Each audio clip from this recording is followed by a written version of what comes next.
A hardworking father hid his late wife's cross necklace at work every day until the undercover boss found out why. What happened next changed his life forever.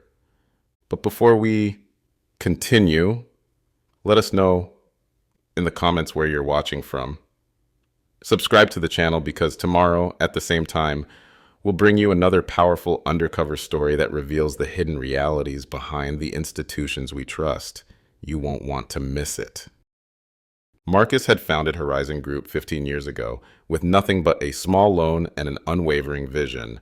What began as a single retail store selling household goods had blossomed into a national chain with 47 locations across the country. He'd built the company on principles of inclusivity, fairness, and respect, values deeply rooted in his Christian upbringing, though he never forced his beliefs on anyone. From his corner office on the 20th floor of Horizon's headquarters in Chicago, Marcus had grown accustomed to viewing his company through spreadsheets, quarterly reports, and sanitized presentations. The numbers looked good, profits were steady, expansion continued at a healthy pace, and shareholders were happy. But lately, something felt off. "I'm concerned about these customer satisfaction trends," Marcus said, sliding a report across the desk to his COO, Patricia. "They've been declining for the third quarter in a row." Patricia nodded, her expression grave. "Employee turnover is up too, especially in the Midwest region. Exit interviews mention hostile work environment and lack of support from management more frequently than before. And yet our regional managers insist everything's fine." Marcus leaned back in his chair, fingers steepled under his chin. "According to their reports, yes, just normal retail challenges, they say." Marcus stood and walked to the window, gazing at the city below. "I need to see for myself," he said finally. "No announcements, no preparation. I want to know what's really happening when no one thinks I'm watching." The transformation was extensive. Gone was his neatly trimmed salt and pepper beard, replaced by a clean-shaven face. His styled silver hair was now cut short and dyed brown. Colored contacts changed his blue eyes to brown, and thick-framed glasses completed the disguise. "I barely recognize you," Patricia said, circling him with a critical eye. "The walk is still too confident, though. You stride like someone who owns the place." Marcus practiced slouching slightly. "Better? Much. Now remember, you're Michael Parker, 45, recently downsized from an office job, never worked retail before." He had deliberately chosen store number 34 for his investigation. Located in a mid-sized town, it had shown the most significant decline in both customer and employee satisfaction over the past year. The current manager, Vanessa Prentice, had been in position for 18 months, and during that time, employee turnover had doubled. The next morning, Marcus, now Michael, drove a rented mid-sized sedan to Lakewood, arriving an hour before his scheduled orientation. He sat in the parking lot, observing the store from the outside. The Horizon Group logo looked slightly faded, the parking lot needed resealing, and a display visible through the front windows appeared haphazardly arranged. Small details, perhaps, but they spoke volumes to Marcus's trained eye. "You're Michael? The new guy?" The woman who greeted him at the employee entrance had a clipboard in one hand and a look of perpetual impatience on her face. Her store manager badge identified her as Vanessa Prentice. "Yes, ma'am, first day," Marcus replied, adopting a slightly nervous tone. Vanessa checked her watch. "You're early. That's good, I suppose. Follow me." The back room was cluttered and disorganized. Marcus noticed expired sales flyers that should have been removed weeks ago, and a broken time clock with an out-of-order sign that looked like it had been there for months. "The most important metric is units per transaction," she stressed, tapping a chart showing employee rankings. "Corporate tracks everything, and if your numbers fall below standard, your hours get cut. Simple as that." Marcus noted she barely mentioned customer service quality or employee development, cornerstones of the company philosophy he'd established. "You'll be shadowing Thomas today," she said, leading him onto the sales floor. "He's one of our better associates, though he could improve his add-on sales." Thomas was arranging a display of kitchen gadgets with meticulous care. In his mid-30s with kind eyes and a worn but clean uniform, he straightened immediately when he saw Vanessa approaching. Thomas, this is Michael. Show him the ropes and make sure he understands our priorities. The way she emphasized priorities carried an undercurrent Marcus couldn't quite decipher, but he noticed Thomas's subtle nod. As Vanessa walked away, Marcus observed Thomas visibly relax, his shoulders dropping several inches. Even more curious, Thomas reached toward his collar, briefly adjusting something under his shirt before quickly dropping his hand when another manager looked in their direction. "So, Michael, welcome to Horizon," Thomas said, his customer service smile slipping into place. But Marcus had already spotted the difference between this practiced expression and the genuine warmth that had briefly appeared when Vanessa left. Throughout the morning, Marcus observed more concerning patterns.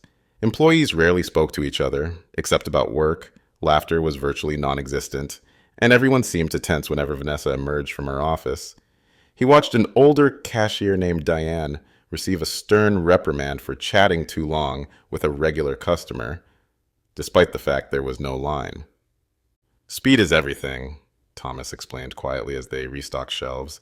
"Connections with customers are secondary to efficiency." Marcus frowned. "That seems backward to what I read in the company handbook." Thomas gave him a knowing look. "There's the handbook, and then there's how things actually work here." During a lull in customer traffic, Marcus noticed Thomas check his phone, his face momentarily crumpling with worry before he composed himself. When Vanessa suddenly appeared around the corner, Thomas quickly tucked something hanging from his neck back under his shirt, the same motion Marcus had observed earlier. The swift, practiced movement spoke of habit, of something Thomas had done many times before. It wasn't just a casual adjustment, it was hiding. And judging by the flash of metal Marcus caught before it disappeared, he was almost certain it was a cross necklace. As the day progressed, Marcus found himself genuinely impressed by Thomas's work ethic. Despite the tense atmosphere, Thomas approached each customer with patience and attentiveness. He remembered regular customers' names, asked about their families, and made product recommendations based on their previous purchases. "Mrs. Abernathy, those mixing bowls you bought last month, how are they working out?" Thomas asked an elderly woman who entered their department. "Oh, Thomas, they're perfect for my arthritis. The rubber bottoms don't slide around when I'm mixing my bread dough." "Wonderful! And how's your granddaughter doing at college?" The woman beamed, launching into a story about her granddaughter's first semester. "She's studying engineering, can you believe it? First in our family to go to college. We're so proud." "As you should be," Thomas replied warmly. "Smart runs in the family, clearly." Mrs. Abernathy touched his arm gently. "You're such a dear. How's your little girl doing? Those treatments helping?" Thomas's expression softened.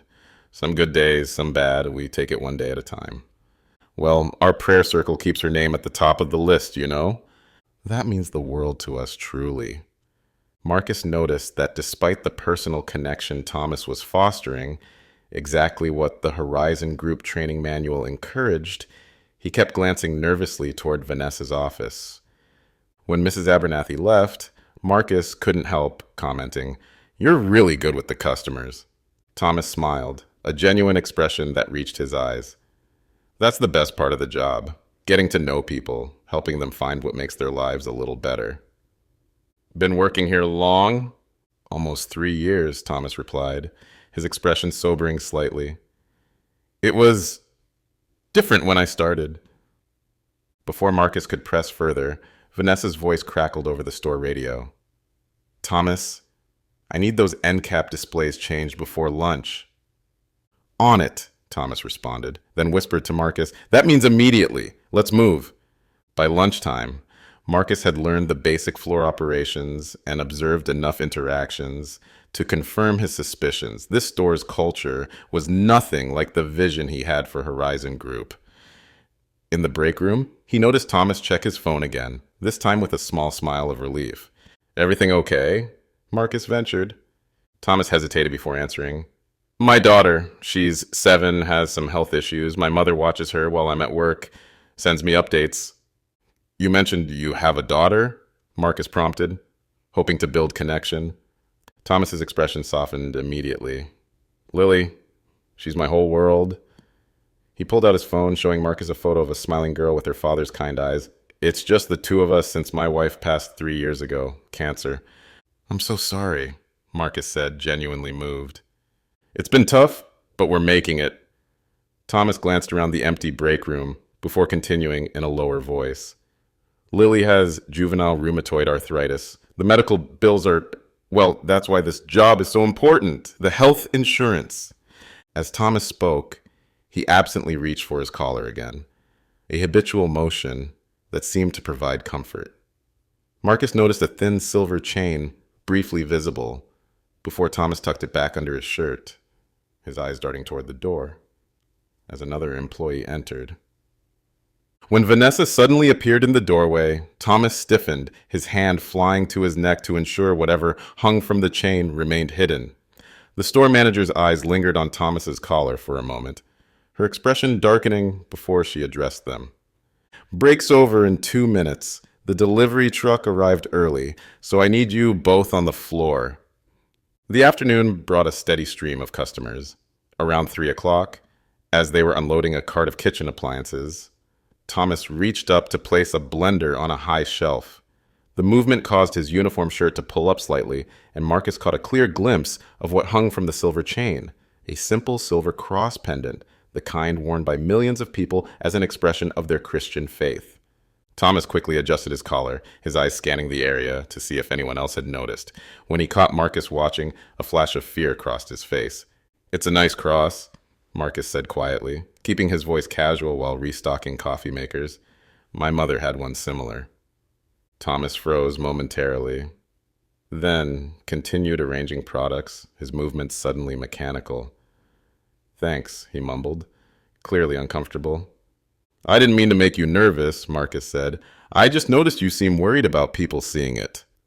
Thomas glanced over his shoulder, checking for managers.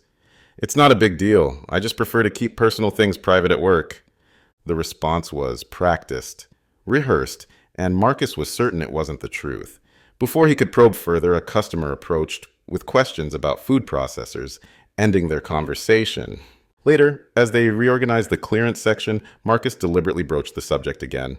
You know, when I applied here, I read in the employee handbook that Horizon Group respects personal religious expression, as long as it doesn't interfere with work duties.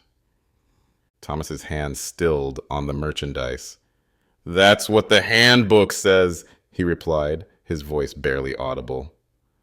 Marcus was about to ask what he meant when Vanessa's voice cut through the store. She was speaking to another employee, a young woman named Aisha, near the registers. I've told you before about this, Vanessa was saying, her finger pointing at Aisha's wrist. Remove it during your shift. It's just a small bracelet, Aisha protested quietly. It's important to me. It's a religious symbol, and it's distracting, Vanessa hissed. We need to present a neutral environment for our customers. This is your final warning. Marcus felt a surge of anger. Horizon Group had never had such a policy. In fact, the company explicitly protected employees' rights to wear religious symbols like crosses, hijabs, or yarmulkes, as long as they didn't create safety issues. Throughout the remainder of their shift, Marcus observed more subtle signs of the issue.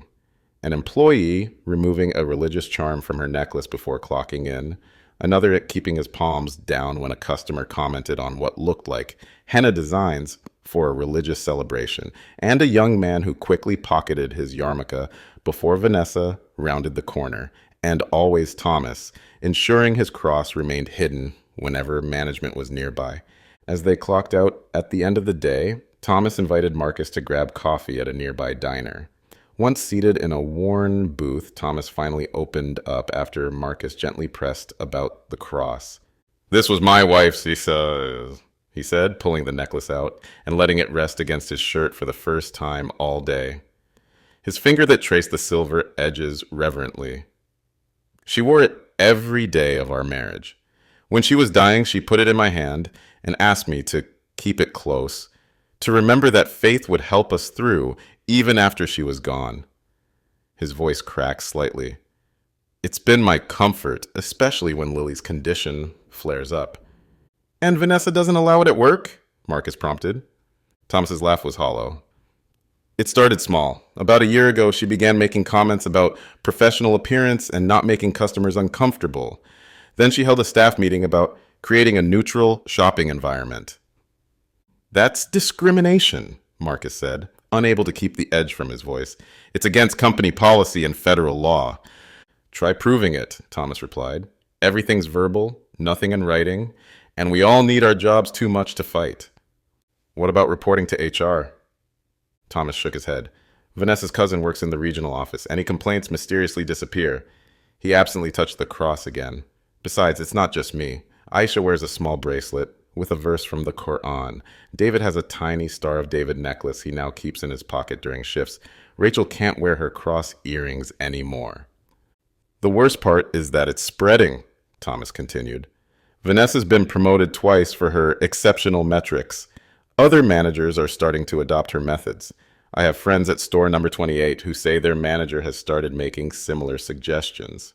And no one's fighting this? Marcus asked, struggling to keep his CEO identity concealed as his anger mounted. With what resources? With what time? Thomas's voice held no bitterness, only resignation. Most of us are living paycheck to paycheck. We can't afford attorneys or unemployment. And Vanessa's careful. She makes sure there's always some performance metric she can point to as the real reason if anyone complains. He tucked the cross back under his shirt. The movement now so habitual it seemed unconscious. Look, Michael, I appreciate your concern, but this is just how things are. I keep my head down, do my job, and make sure Lily gets the care she needs. Some battles you just can't fight.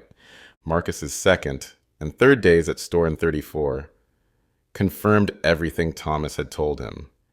He observed employees systematically removing religious items before clocking in.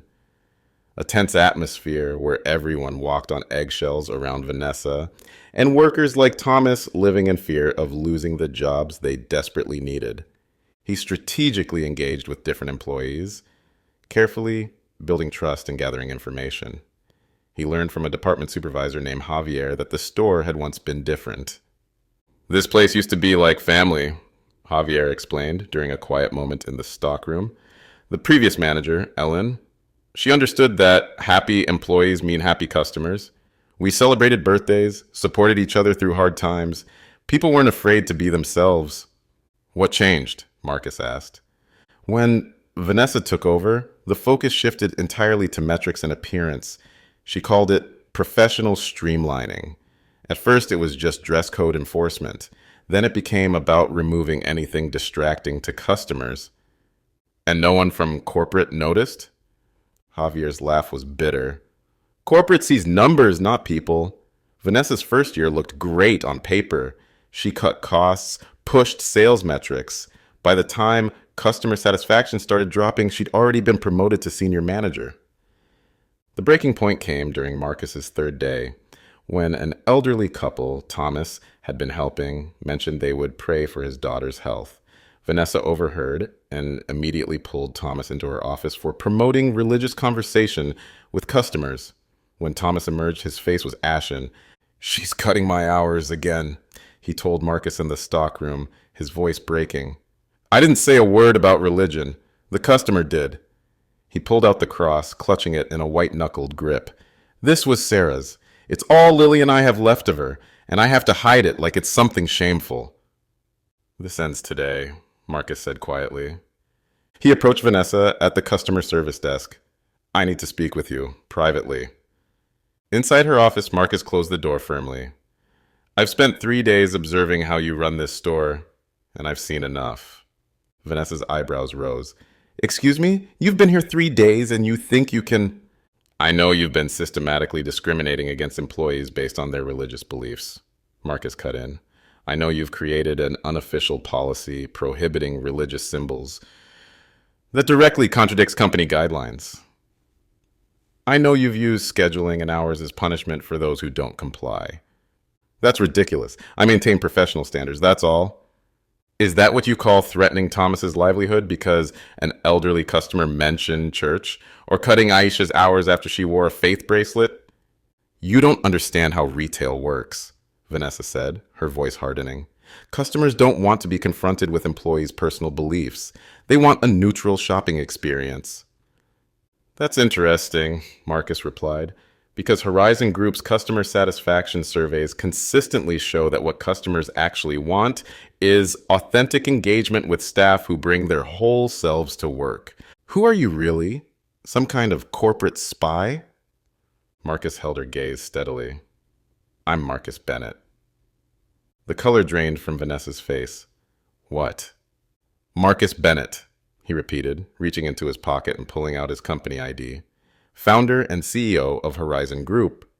Vanessa stared at the ID, then back at his face, finally, recognizing him despite the disguise. I don't understand. Why would you... Because reports and numbers only tell part of the story, Marcus said. I needed to see firsthand what was happening in my stores. Mr. Bennett, I can explain. The policies I've implemented have significantly improved our metrics. Sales are up 12% year over year, and while customer retention is down 17% and employee turnover is up 23%, Marcus countered. You're driving short-term gains by sacrificing our company's foundation. I'm simply trying to create a professional environment, Vanessa insisted. Religious symbols can be divisive in today's political climate. Some customers might feel uncomfortable. Stop. Marcus's voice was quiet but carried absolute authority. Horizon Group was founded on principles of inclusion and respect. Our policy explicitly protects employees' rights to religious expression. What you've done isn't just morally wrong, it's illegal. No one ever formally complained. Because you created a culture of fear. You targeted vulnerable employees like Thomas, who couldn't risk losing his health insurance for his daughter. You've systematically punished anyone who didn't conform to your personal biases. So what happens now? Vanessa's voice had lost its edge. Sensitivity training? A reprimand? You're terminated, effective immediately. The words hung in the air between them. Vanessa's mouth opened, then closed. You can't do that. I've consistently met or exceeded all performance metrics. My record is... Your record, Marcus interrupted, includes multiple documented instances of religious discrimination that I've personally witnessed. HR will process your final paycheck, but I need your keys and store credentials now. Minutes later, Marcus gathered the employees in the break room.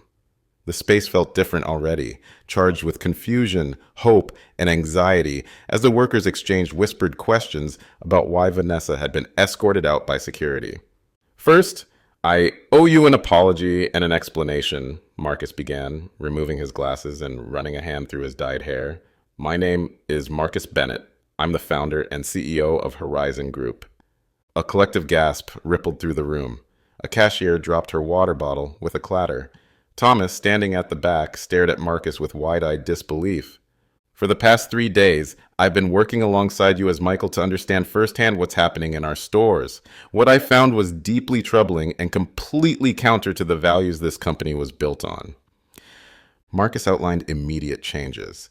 Vanessa's termination, the appointment of Javier as interim manager until a permanent replacement could be found, a thorough review of all scheduling and payroll records to identify and rectify unfair practices, and a new anonymous reporting system that bypassed regional management. I built this company on the belief that retail jobs shouldn't just be about selling products. They should be about creating a community where both customers and employees feel valued and respected. Somewhere along the way, we lost sight of that. For that, I am truly sorry. He moved from behind the makeshift podium, making himself more accessible. I want to be absolutely clear. Horizon Group respects and values your right to religious expression. Whether it's a cross, a hijab, a Star of David, or any other symbol of your faith, as long as it doesn't create a safety hazard, you have every right to wear it and be fully yourself at work. As the meeting concluded, Marcus noticed several employees reaching for previously hidden religious symbols. Aisha touching her bracelet, David pulling a Star of David from his pocket, Rachel considering her earrings. And at the back of the room, Thomas stood perfectly still, one hand clutching the cross that now hung visibly outside his shirt. Later, in a private conversation, Marcus offered Thomas a promotion to assistant manager with flexible scheduling for Lily's medical appointments and comprehensive health benefits with expanded coverage for chronic conditions. Why would you do this? Thomas asked, overwhelmed. Because it's right, Marcus said simply, and because Horizon needs people like you in leadership, people who understand that our values aren't just words in an employee handbook. Marcus handed Thomas a business card. This is Dr. Eleanor Chen at Children's Memorial. She's one of the leading pediatric rheumatologists in the country, and she owes me a favor. I'd like Lily to see her for a consultation. Thomas stared at the card, then back at Marcus, his composure finally breaking. I don't understand. Why would you do all this? Marcus smiled gently. Because every parent deserves to see their child healthy and happy. And because sometimes we're put in positions of power precisely so we can help others when they need it most. The news of Vanessa's termination and the circumstances behind it catalyzed sweeping changes throughout Horizon Group. At an emergency meeting with the executive team, Marcus outlined a comprehensive plan for reform, a complete audit of all stores for policy compliance, mandatory inclusion training for all management, a new anonymous ethics reporting system that bypassed regional managers, and most controversially, a requirement that every executive spend 1 full week per year working in stores alongside frontline employees. This isn't a publicity stunt, Marcus emphasized, as several executives exchanged skeptical looks. This is about understanding the real impact of our decisions. If we're going to lead this company, we need to know its heart, not just its spreadsheets. 3 months later, Marcus returned to store number 34 to find a transformed atmosphere. The once tense store now buzzed with genuine energy. Employees chatted easily with customers, no longer glancing fearfully over their shoulders. Religious symbols were worn openly without fear. A small crucifix here, a Hamsa pendant there, a hijab worn with confidence. Mr. Bennett, Thomas greeted him warmly, his cross necklace catching the light as he approached. Perfect timing. I was going to call you today. How was Lily's appointment? Marcus asked, referring to the specialist he had recommended. Thomas's eyes brightened. The new treatment protocol is working. Dr. Chen says her inflammation markers are the lowest they've been since diagnosis. She's even talking about trying dance classes this fall. As they walked through the store, Thomas showed him photos of Lily in her school play. First time she's felt well enough to participate. She was so proud. You know, Thomas said as they reached the entrance, I still wear Sarah's cross, but now it reminds me of hope, not just loss. Marcus nodded, understanding the deeper meaning. That's how it should be. The other day, Thomas continued, a customer noticed it and mentioned she'd lost her husband recently. We talked for almost 30 minutes about grief and faith. She left without buying anything, but she came back the next day and said, our conversation was exactly what she needed. That, Marcus said, is what Horizon Group is really about. 6 months after his undercover experience at Horizon Group's annual leadership conference, Marcus shared how the company had implemented sweeping changes, an ethics reporting system, executive immersion programs, and updated promotion criteria that weighted cultural leadership as heavily as sales metrics. A company isn't its balance sheet or its market share, Marcus told the assembled managers. It's not even its products. A company is its people, their values, their integrity, their daily choices. On the screen behind him appeared a photo of store number 34's team, taken during their recent recognition as Store of the Quarter. Thomas stood in the front row, now serving as assistant manager, his cross necklace visible and unashamed. That evening, Marcus received a text message from Thomas. It was a photo of Lily, beaming as she showed off a ballet position, with a simple caption, her first dance recital, thank you for making this possible.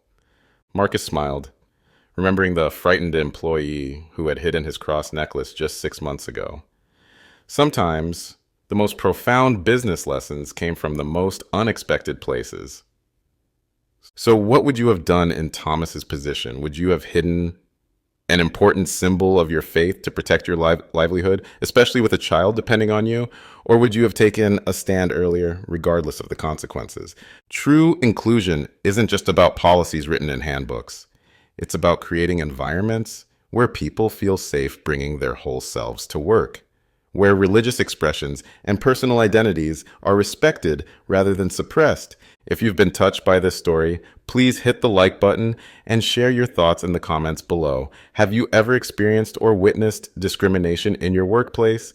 How did you handle it? Don't forget to subscribe to our channel for more powerful undercover boss stories that reveal the human side of business leadership.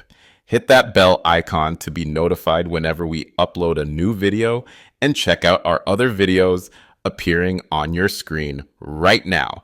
Thank you for watching, and we'll see you again tomorrow at the same time with another brand new video.